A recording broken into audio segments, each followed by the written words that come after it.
Hello, everyone. For all the parents who are watching this video, we all understand that technology today is as much in our child's classroom as it is in every sphere of our life.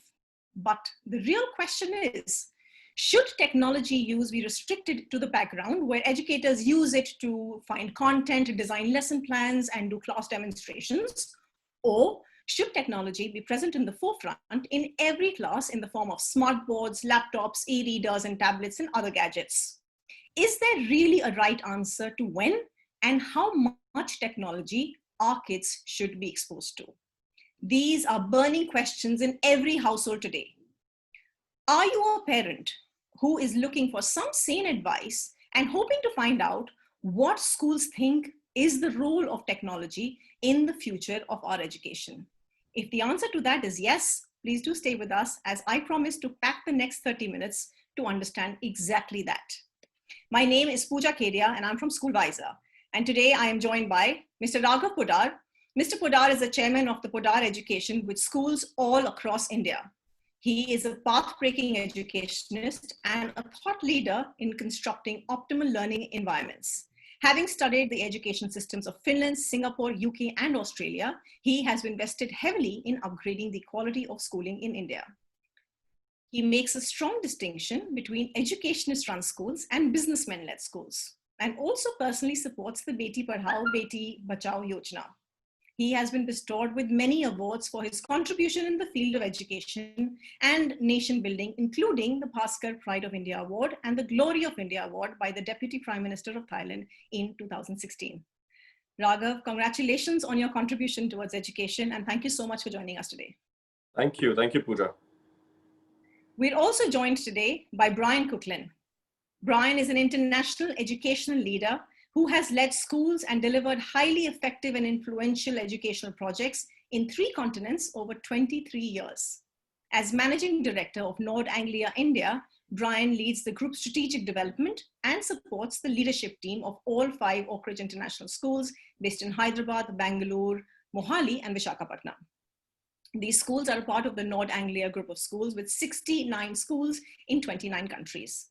Prior to this role, Brian was the principal of Nord Anglia International School in Hong Kong. As the founding principal, he led the school to a number of achievements, including outstanding examination results, the highest possible rating from the Independent School Introspective, and rapid expansion. He was responsible for developing the school in a few short years into one of the most highly regarded schools in the Nord Anglia group. More recently, he held the school as it moved to the Nord Anglia Virtual School Experience, delivering enhanced outcome for some learning groups and hugely positive student and parent reviews. Excellent. Welcome, Brian, and thank you so much. I'm glad you could join us today. Thank you very much, Pooja. I also have with me today Sandy Huda. Sandy is the co-founder and promoter of a project-based learning school, Vega, located in Gurgaon, and is a first-generation entrepreneur with an outstanding track record in technology and hospitality ventures. He realized through personal experience that his school education did not ignite his love for learning and played very limited role in developing skills that led to success in life. To better understand whether anyone has solved this education puzzle, he spent 3 years traveling around the world, identifying the most progressive schools and galvanizing the superstar education leaders behind these schools in order to create Vega.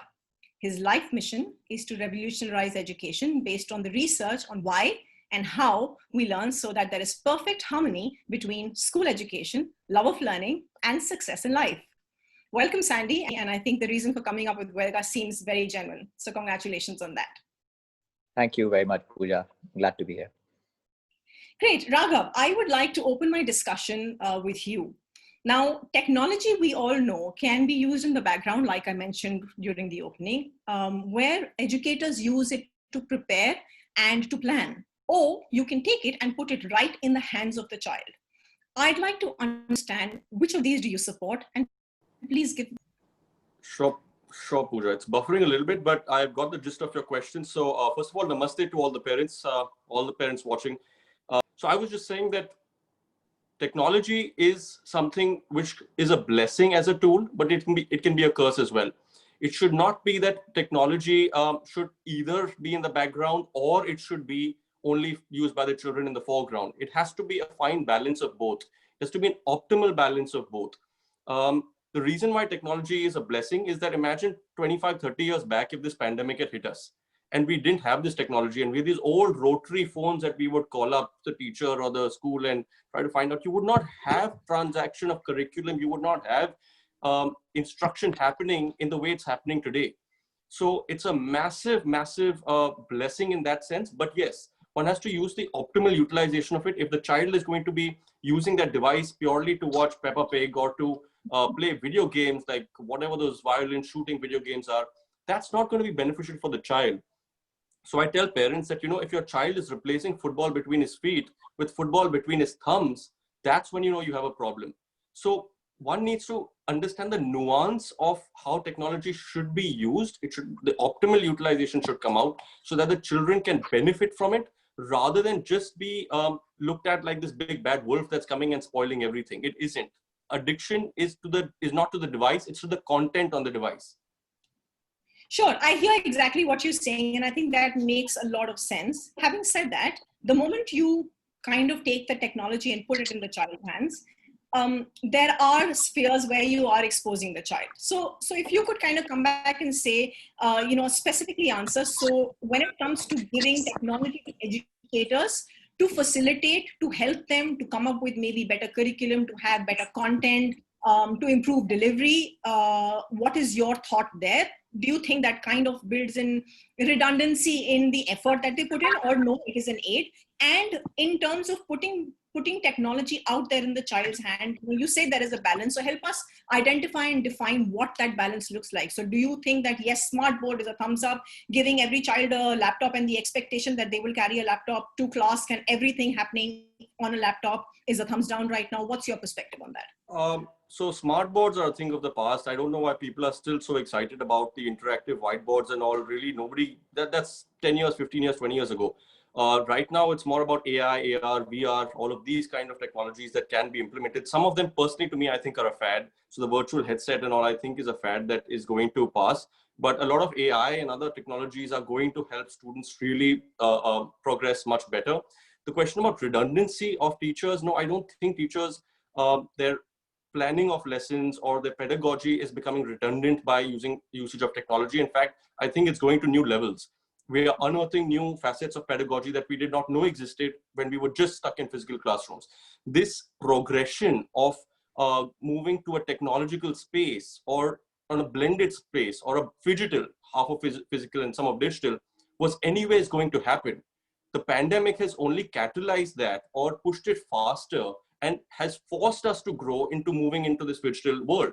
So I think it's a very, if we look at it positively, we have so much more to gain from it rather than think of it as, oh, it's a big bad adversity and 2020 is a tragedy and there's so much of crisis. Yes, there's adversity, but adversity has the ability of eliciting hidden talents that lay dormant inside us during prosperous times. This time has forced us to grow from that slumber of rudimentary pedagogy.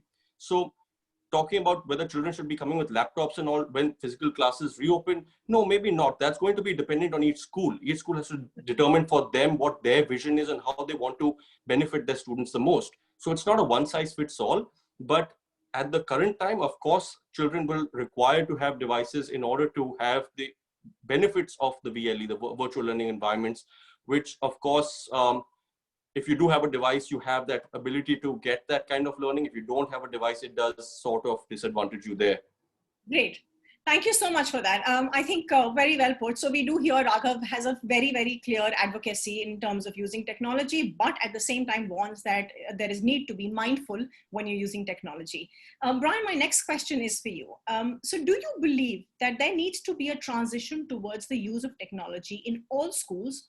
Or do you think that schools that rely heavily on technology to deliver education and schools that use the traditional chalk and talk method, do you see them coexisting? I don't think we have a choice in the matter. I think events have taken over as far as that's concerned.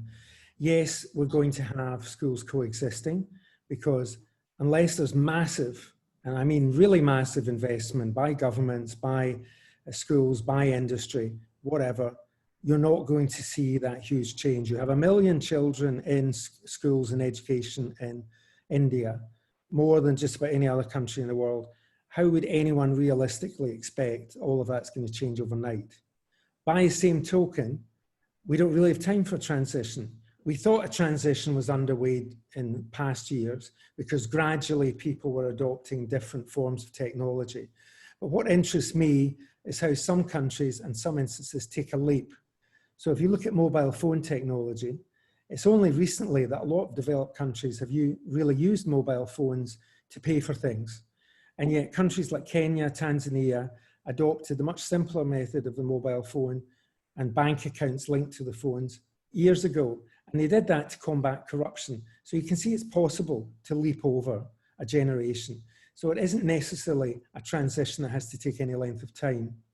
But at the heart of it is the technology serving a useful educational purpose? I don't think there's much doubt that it is. So access to technology is a huge issue because it means you've got this digital divide. There are children who are racing ahead, developing skills and understanding and knowledge from other children who have no access to this at all. And yet you know perfectly well that if you gave a computer to a child who'd never seen one before, from, you know, for example, Mr. Gupta's experiments, then you see right away that they can access it, they can do something with it, they can learn from it, they can develop their knowledge and understanding.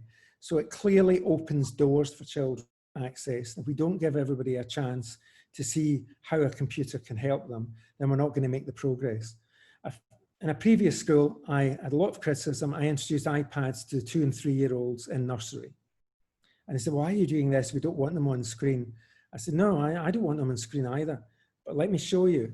And when parents saw, we only used it for a few minutes a day, when parents saw their child looking at number, looking at color, and how instantly they got an appreciation in a way they couldn't by drawing a number on a board or showing it, it immediately showed them that that was another way of helping a child's learning. So I give you that simple example, but it goes right across the board of how children can learn better through technology than in other methods, whereas other children benefit more from those other methods. And it's that point that Rajab was making. We need always to get the balance right. We need to make sure we're serving the interests of each child and making sure they're making the progress they're capable of. Great, thank you. So I hear you say as well, you know, similar to what Raghav has said, which is technology used in the right way, in the right measures, in the right proportion, does serve a big purpose and does kind of make education easier. Having said that, and you've got schools that you've worked with in India, we've got a huge majority of population or parent population that may not at this point be comfortable buying, you know, with the spend of another device and other things associated with it. Given that there will be that demand for traditional chalk and talk kind of schools, what do you think? Do you think, you know, the schooling scenario will change and that traditional setup will still continue for another decade or so? Or do you think no, parents will learn to cope and things will move forward? I think things will move forward because if you look at the penetration of smartphones, if you look at e-commerce and how it's even rural India, then you see a vehicle already there. Because people will use the smartphones. The smartphone is basically a mini computer.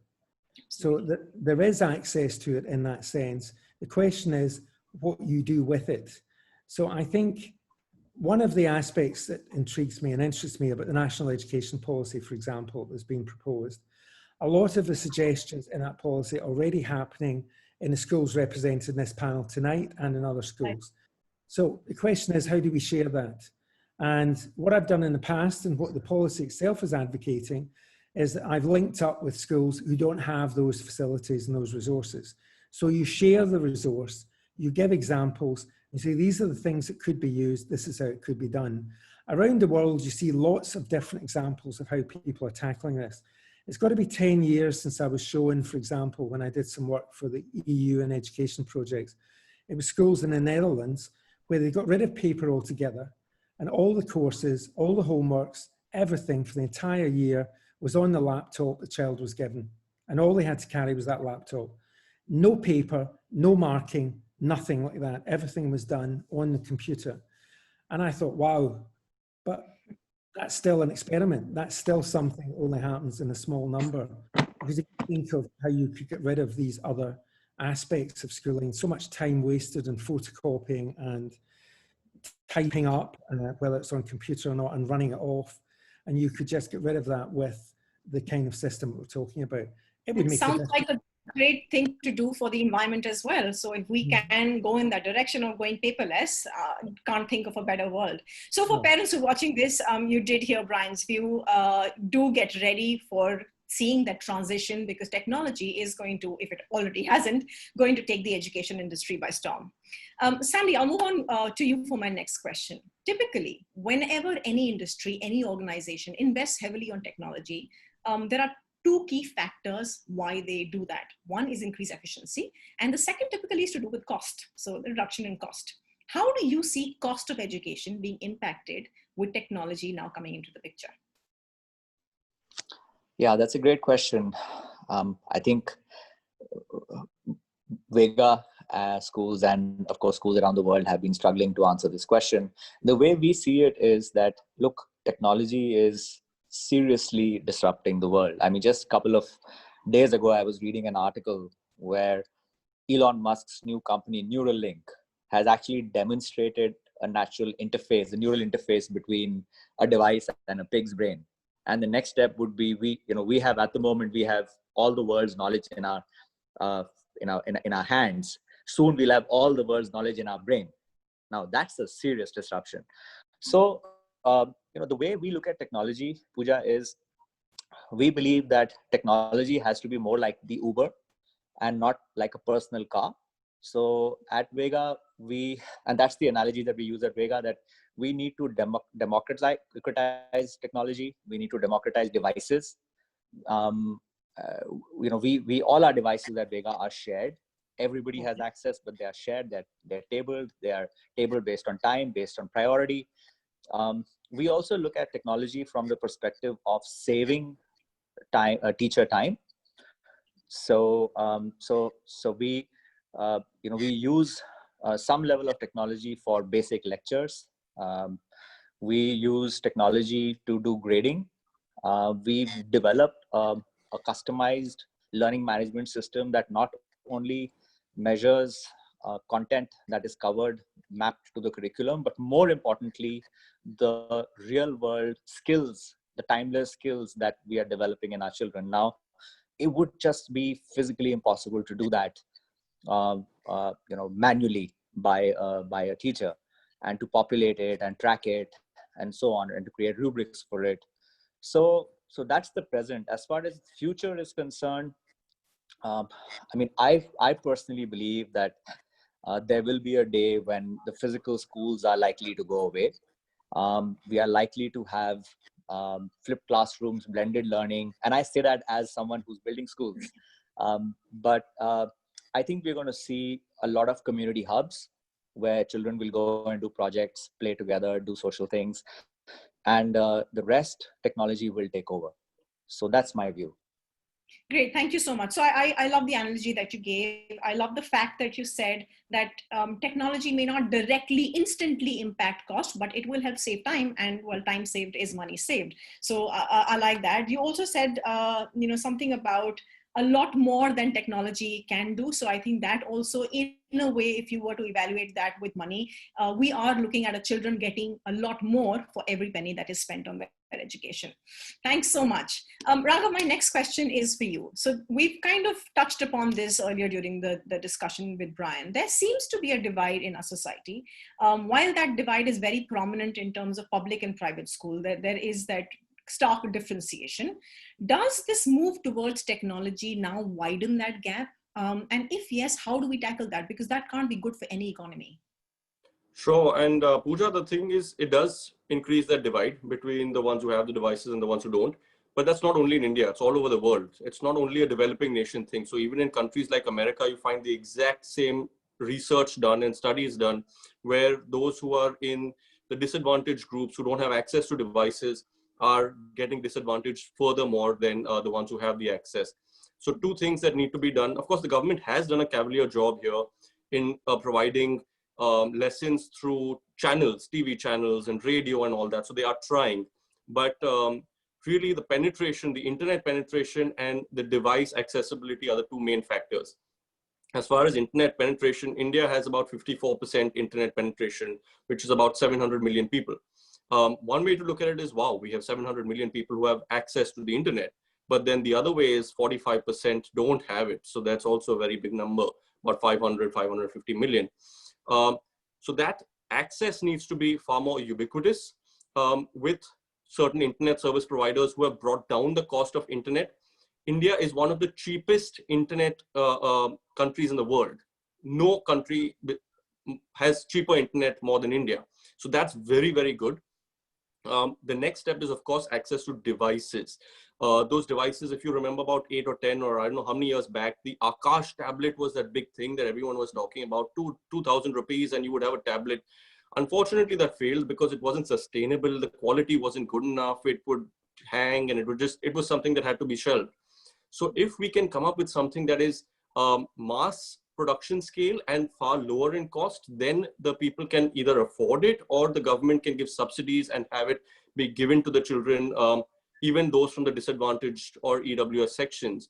So once that happens, then you will have much, much better universalization in our country for the accessibility to devices, and then of course the accessibility to the internet and good quality internet.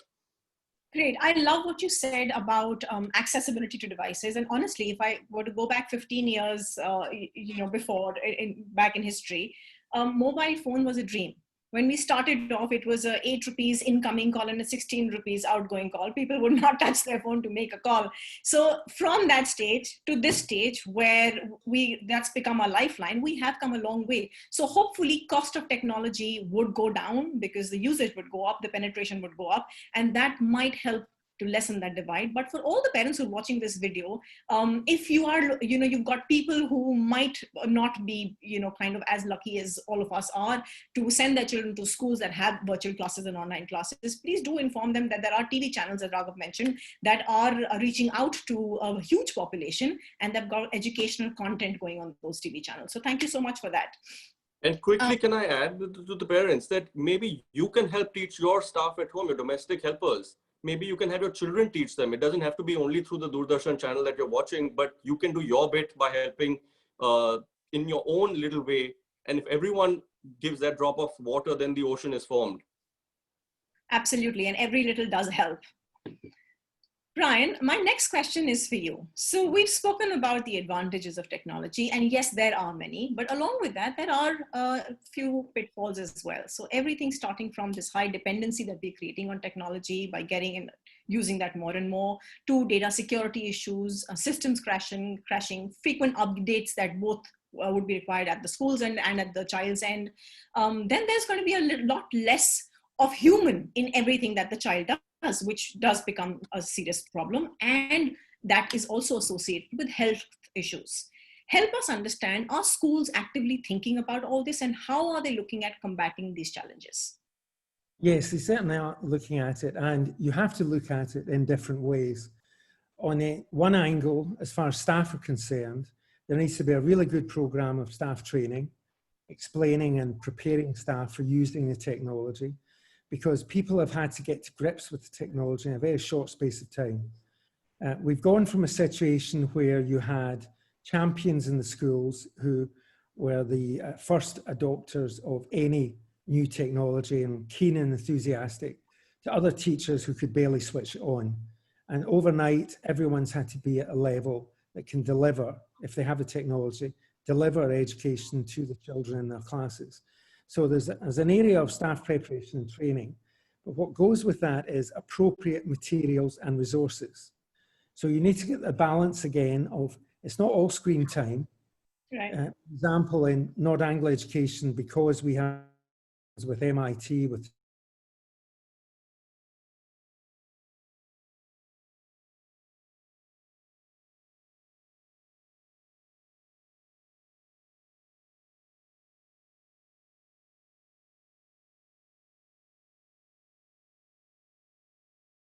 or Beijing, it can be any of these activities, but by varying the kind of activities they're involved in, you're taking them away from that screen time. We also have a whole program of student well-being, and I think all of us are doing that, where it's not just the physical activity where you've got yoga sessions or you've got sports going on and exercises, meditation, various approaches like that, but also one-to-one calls. How are you doing? Are you okay this week? We do that with parents, we do it with children, because remember, this is a big stress on parents as well. If you're trying to work from home and keep the family life going and have two small children who in the background are asking you questions all the time, how do I do this? What do I do next? What happens? It drives you up the wall. So you need at times to be able to talk to a teacher or another adult and say, what am I supposed to do with this? And I think all of that has to be done in the sense of safeguarding a child. So we have a whole e-safety conduct, code of conduct. This is what you have to do, because this is why we use things like Teams, for example, which is better protected than some other platforms, which can be hacked into. And we've had horrible situations around the world where unsuitable, inappropriate behavior has been shown online in the middle of a lesson because people want to exploit the fact that children are online. So this is why I'm saying you need the e-safety approach. You need the safeguarding. You need to make sure you're communicating all the time the different teaching and learning strategies. Because for younger children, parents often think, well, this is not teaching, this is like playing. But 3-year-olds learn through play. And so you want them to play. You want them to make cakes with their parents. You want them to make a castle out of cardboard. You want them to do different things, because that's how they learn about measuring, about shape, about motor skills. And often parents don't see that that's actually learning. So it's that importance of getting across all the different strategies that you can use and the different resources, and making sure that they enjoy learning. You've got pieces of software that let them interact with each other. So for example, on Teams, you've got a chat function. You can talk directly to a group of children. They can talk to each other. So they can have a virtual break at school asking, you know, what did you watch on Netflix last night? Or what did you play? Or whatever they want to talk about. But you've got that facility online. So you're not taking away all of the social interaction, but it's not a full substitute. And this is where I part company from Sandy. I think he's got a point about, you know, do we have to have the physical buildings? But I think you do. And I think you need the teacher as a facilitator who's there helping to shape it and show children the best way to interact with each other. And there is some basic chalk and talk that's always going to have to be there. For example, I don't believe you can learn sentences, grammar, multiplication, long division, unless you're taught it. It's not going to come by osmosis. Great, thank you so much for that. I hear you know, what you said, and there is a lot that kind of makes sense. I think the teacher is the center of everything that is done. So for parents who are watching this video, be rest assured that schools are actively thinking about the pitfalls and are looking at planning and putting things in place to make sure our children get a safe learning environment. So some of the things you mentioned was staff training, which was key.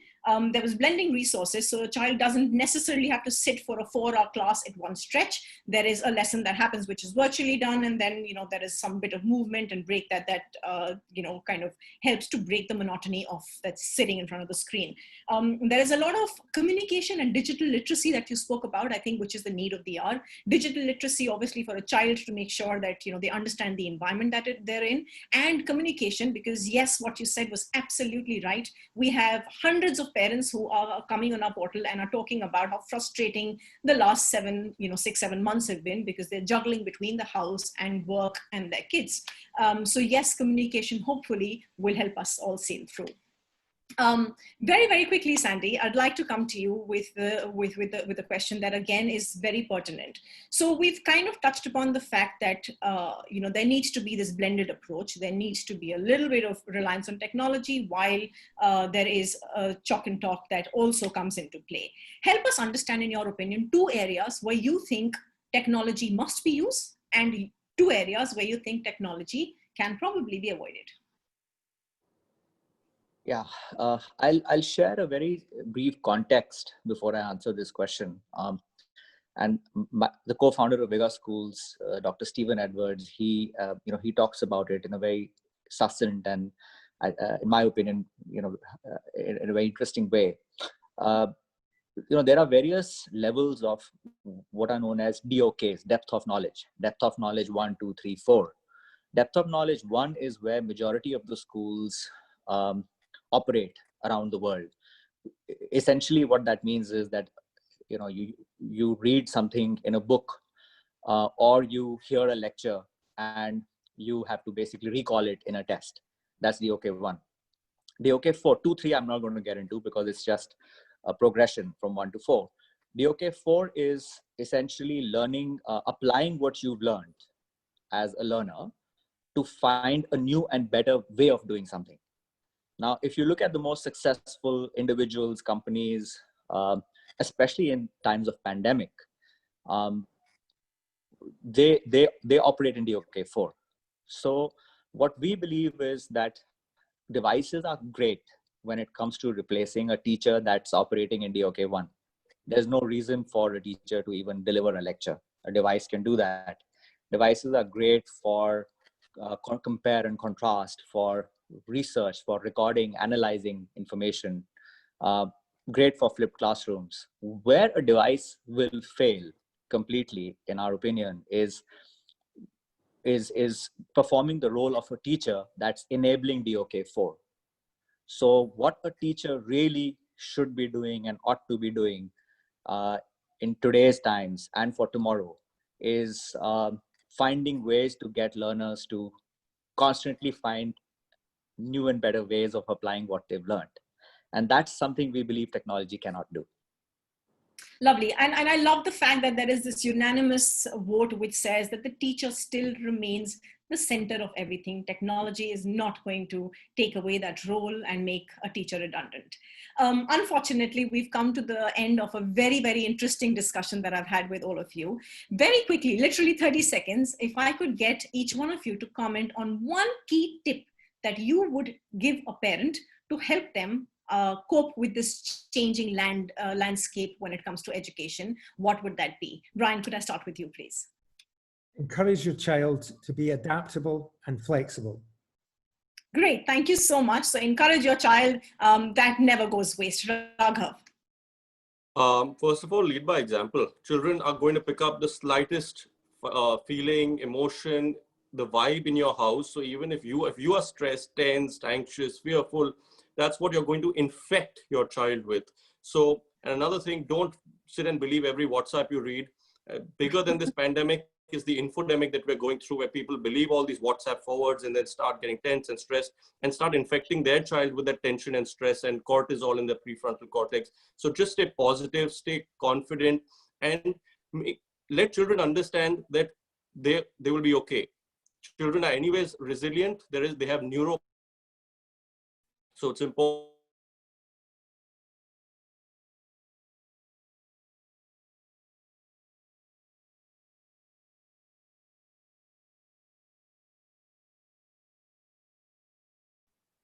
Most importantly, do all the things, focus on all the things that machines can't do in the future. Live in DOK4, depth of knowledge 4. Machines don't have willpower. Teach your children willpower. They cannot create and invent. Teach your children how to create and invent. They cannot inspire and motivate. Teach your children to be able to motivate and inspire themselves as well as those around them. But that's real leadership. And most importantly, machines can't be kind. Teach your children to be kind. Lovely. So what I hear you say is be human. So it's really simple, just be human. Thank you so much, the three of you. Thank you, Brian. Thank you, Raghav. And thank you so much, Sandy. I read something somewhere which I think fits this conversation perfectly. I read something which said, technology will never make a great teacher, but technology in the hands of a great educator can be transformational. Thank you so much once again. Cheers until we meet again. Be safe, be informed, be SchoolWiser.